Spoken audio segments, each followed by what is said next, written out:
Morning, everybody. 6 a.m. here on your Thursday. Gabe and Grace getting ready for Christmas. Getting ready for Christmas. It's been one great year for both of us. We both got married this year. And I can't believe it's the end of it. But I also can't believe yesterday was sunny. Yeah. And today is going to be a little different. We did finally get Matt some sunshine to enjoy before a lot of rain today. Yesterday, weather was on the nice list. Today, naughty list. You know, that's how it is here across Kentucky and around this time of the year. Lots of fluctuating weather patterns for us, especially today. We're expecting cloudy skies that will be staying cloudy for us as we go throughout the remainder of our morning. And these spotty showers will start arriving as we head throughout the rest of our morning hours too. Already seeing some development closer towards Litchfield and near Campbellsville. As we head throughout the next upcoming hours, we will see some gusty winds too. Already seeing a wind gust of 21 miles per hour for you folks there near LaGrange, 12 miles per hour in Shepherdsville, and also 12 miles per hour there near Litchfield. Still waiting on sunrise for us this morning across downtown Louisville, but those temperatures mild for us. Temperatures into the 50s for most of us across Jefferson County. 50 there in Bedford, 51 Brandenburg, 50 Shepherdsville, 48 for folks there near Springfield. As we head into these next upcoming morning hours, those spotty showers still continue with us. We'll stay under cloudy skies, and those showers will become more frequent and developed by the afternoon. And then I'm expecting those widespread, moderate, even heavy rain showers to arrive into the later afternoon and into our evening hours. It really will not be until the start of the night that we see most of that activity come to an end, and some patchy flurries will still be a possibility as we head into our Friday morning, because these strong winds that will be arriving later on into the afternoon, we could have some winds gusting up to 40 miles per hour. So give those Christmas decorations some extra security. It's definitely going to be a windy day as these showers start arriving. Cloudy skies for your school bus ride on your way back. You can expect showers to still be around with temperatures close to 60. Let's look at your weather details. We've got more coming up soon. Here's an update on traffic. As of right now, everything's looking good to go across all of our interstates into and out of the Louisville Metro. Nothing holding us up this morning. If we have any slow spots, we'll let you know. Grace, Gabe. All right, Matt, thank you. Our top story this morning, new body camera video from Metro Police of the deadly shooting of a man in Hurstbourne Acres. Law enforcement was called twice to the apartment complex on December 4th, the second time ending with the shooting. And we do want to warn you, the video could be difficult to watch.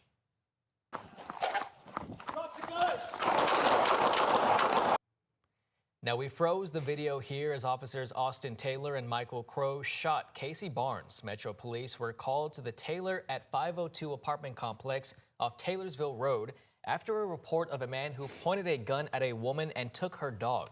The Hurstbourne Acres officer fills Metro officers in on a request to check on Barnes in the complex just about 30 minutes earlier. The video shows officers confront Barnes, who matched the description of a shirtless man.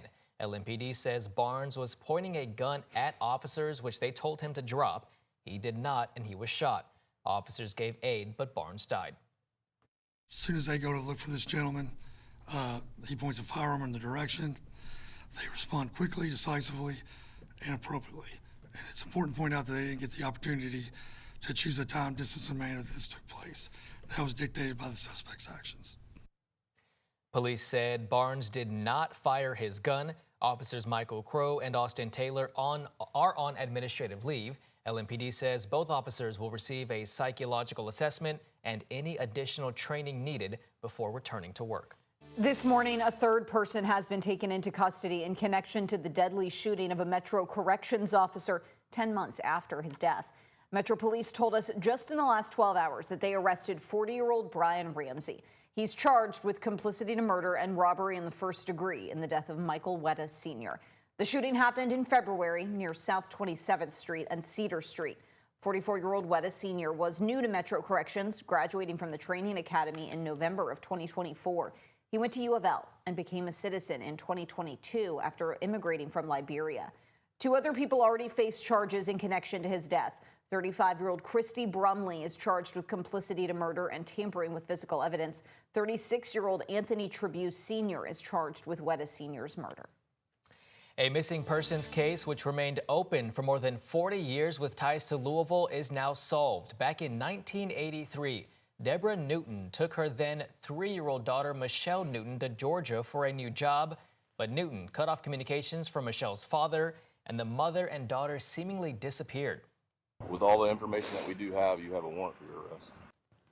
That is body camera footage of Newton being arrested in Marion County, Florida. She was walking her dog in the Villages of Florida when someone recognized her. Deborah is now facing custodial interference charges for allegedly fleeing Louisville. Michelle Newton, who is now 46 years old, did not know she was a victim of a crime until authorities told her. With the help of Jefferson County Sheriff's Office, she was reunited with her family.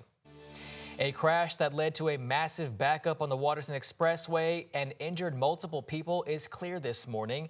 This crash happened around 5 o'clock last night. It shut down 3 lanes of traffic on the Waterson near Taylorsville Road. 6 people were injured, but they will be okay.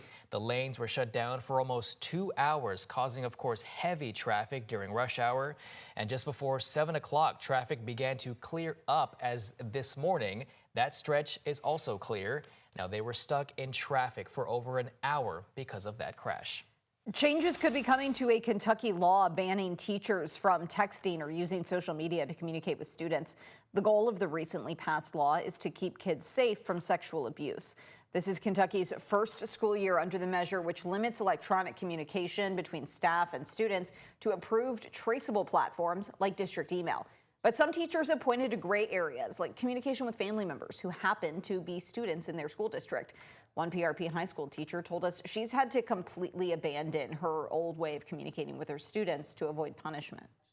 It has been an issue where they've been reaching out to try and get a hold of me through a teacher or through somebody else to say, what should I do, where should I go next? And because they can't access me directly, it's a problem. State Senator Lindsay Titchener sponsored the legislation and now says we could see tweaks as early as next year. It comes as just this week LMPD arrested an elementary school teacher for allegedly having sexual conversations electronically with a student. A police spokesperson told us the teacher was not using traceable communication. We asked JCPS what they think of the law's rollout, and in a statement, a spokesperson said, quote, like all districts, we've managed to make it work. While there have been some hiccups along the way, our staff has worked hard to keep things moving. We appreciate the opportunity to collaborate with Senator Titchener to address unintended consequences, ensuring SB 181 stays true to its purpose while working practically for our schools. A Gold Star family's mortgage is now paid thanks to the help of a nonprofit. Since 2001, the nonprofit The Tunnels to Towers Foundation helped Gold Star families and others pay off their mortgages. The family of U.S. Army Sergeant First Class Orrin Dunham Jr. was selected. Dunham Jr. enlisted in the Army in 1986, serving with distinction for 26 years. He received numerous awards during his time in the Army before passing in 2020 from a heart attack. When his wife, Cerise, checked her email, she could not believe the nonprofit had taken up such a big bill. Love that story. Hey, Matt, coming over to you. Don't love the weather. That's right. A dreary day ahead for us. The weather is looking like it's on the naughty list for today. We've got temperatures that will be reaching the upper 50s with lots of rain showers headed our direction, especially for the afternoon. And this is going to bring in some very cold temperatures. Our coldest day of the week will be tomorrow with a high of 35 only. Some chilly air headed our way. We'll have all the details about that forecast coming up here in a few short minutes.